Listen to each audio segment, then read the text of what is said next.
लड़कियां जब स्नान कर रही हैं तब तक बाबा नारद जी का आना हुआ है। और जैसे ही नारद आए लड़कियां ताल से भागी और एक लड़की बोली ओरी मैना बाबा नारद आई है, ताल से निकलो। और जैसे ही यज्ञपति लड़कियां निकली कहानी कुछ और हो गई। सर्विष्ठा के वस्त्र जो थे वो देवयानी ने पहने और देवयानी के वस्त्र वो सर्विष्ठा ने पहने। जब एक दूसरे के वस्त्र पहने देवयानी पर सर्विष्ठा झेलने लगी, रही तू नंगा की है, तू भिकमंगा की है, तेरी इतनी बड़ी हिम्मत हो गई कि तूने मेरे वस्त्र पहन लिए। कहने लगी आली धोखे में अगर मैंने वस्त्र पहन लिए तो घर जाके उतार देंगे। लड़कियों में झगड़ा हो गया, एक दूसरी को गालियां देने लगी वो राजा की बिटिया। और जब एक दूसरी को गालियां देने लगी, एक अंधो कुआ तो बा अंधे कुआ में सर्विष्ठा ने तमाचो मारो देवयानी के। अब वो राजा की बिटिया वे पंडित जी की लली, और जब तमाचो मारो अब नए खून की बेऊ लड़की नहीं रहे, बाने एक मारो सब चुटैया पकड़ के 3-4 वो 3-4 जब गए सो लड़कियों से बोली अरे हमें पिटवाती हो, पकड़ के ले गई। और एक अंधो कुआ हाथों बांधे कुआ में देवयानी को डाल दिया। और जब कुआ में डाला सारी रात वो कुआ में पड़ी रही। प्रयाग नरेश राजा याती घोड़ा पर सवार होकर के सुबह सुबह और जब शिकार खेलने को निकले उसी बाग से निकले, जिस बाग से निकले घोड़े की टापन की आवाज देवयानी के कानन में पड़ी। सो कुआ में से ही आवाज लगाई है घोड़ा वाले, आवाज लगाती हुई बोली है अरे घोड़ा वाले बटोई लेकर रुकी रही हो, तेरी रही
याती ने समझ लीजिए आवाज का। सो बाग में और पहले तो पैदल की रास्ता हुआ करती थी परिचित है। अब तो तुम्हारी डिपार्टमेंट में मेरी सुविधा है गई है ना, पानी संग ही दे दो जा तो सतुआ।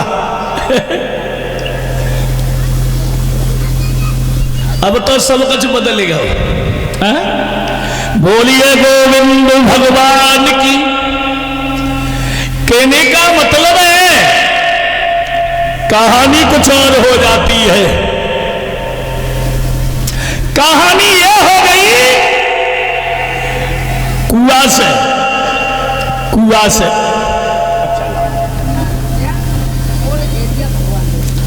ए बहन भगवान देही और ओन खेरिया से जो 51 रुपए से सम्मान किया है,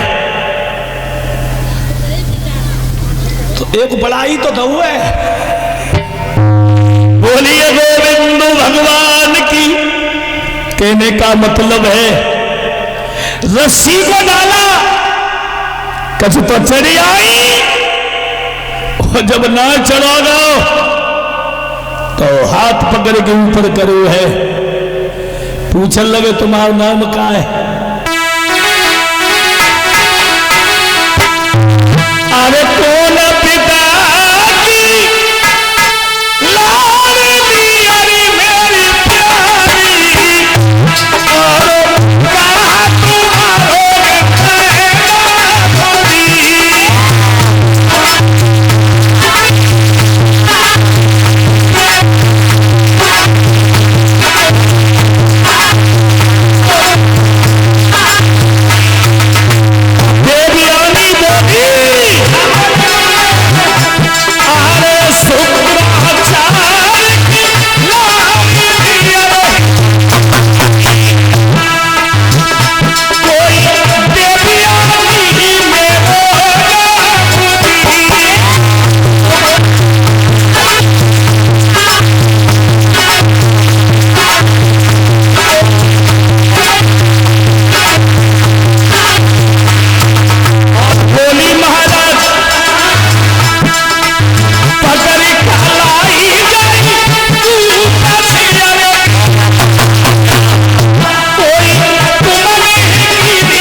याती से बोली है महाराज, आपने मेरी कलाई पकड़ी है।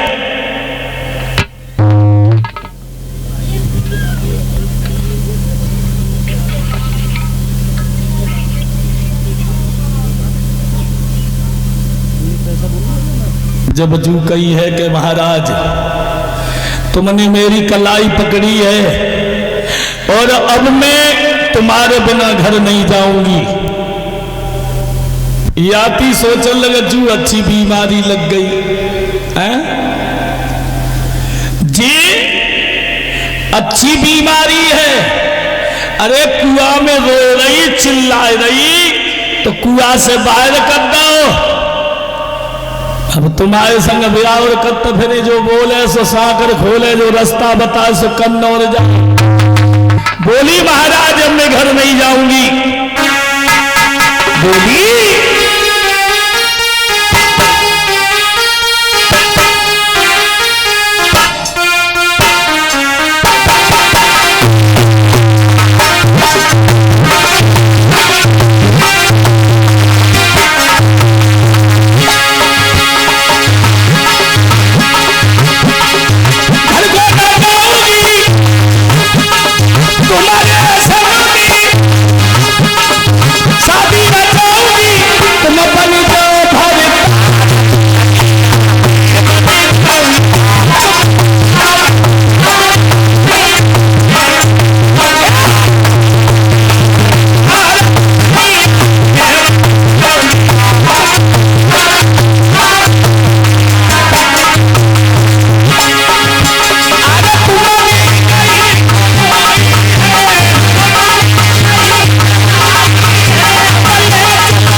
कह दिया महाराज आपने हमारी कलाई को पकड़ा है, हमें कुआं से निकाला है। याती बोले पागल हो गए, अपने घर जाओ। ना मानी तो याती ने एक बात कही है, और ये कुछ दान आया है भगवान के भंडार